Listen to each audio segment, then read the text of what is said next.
Hi, I'm Mindy Juliana, and I am with one of my original customers. Nellie bought her Cutco the summer of 1995 during my first, before I was an FSM. And how many times have I been over here? 6, 7 times? Yeah, at least that, right? And so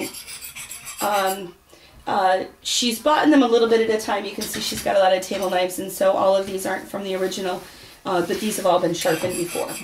And so one of the things that you'll notice, because these knives have already been sharpened several times, is that they don't have burrs the way that we expect to see on a table knife the first time they've been sharpened. The burrs are actually on the other side because the teeth aren't actually folded over, although they do need to be sharpened.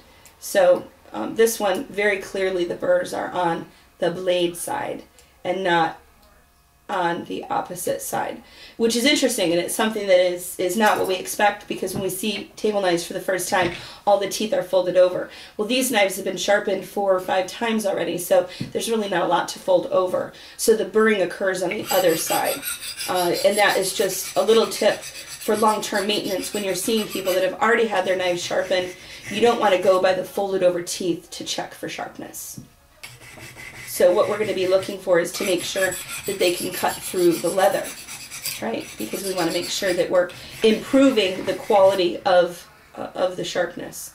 And what I feel for is to make sure that my fingernails are not getting caught anywhere down the length of the knife on either side, and that I can actually feel very lightly into the blade that it actually is really super sharp. So how I'm sharpening this knife is I'm using the white stones.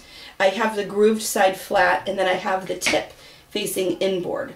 I know that sometimes reps have the flat side and they use the grooves to get in between the teeth, but in my experience, using the pointed tip very lightly actually does a much better job long term of keeping the knife sharper.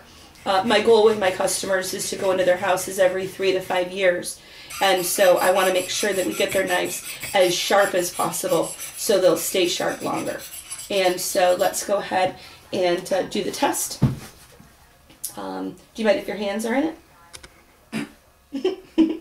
Okay, so hold that. So it went through the leather in a flat stroke.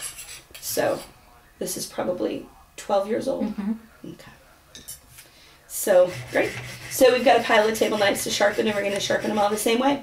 We can go ahead and stop the tape. Thanks.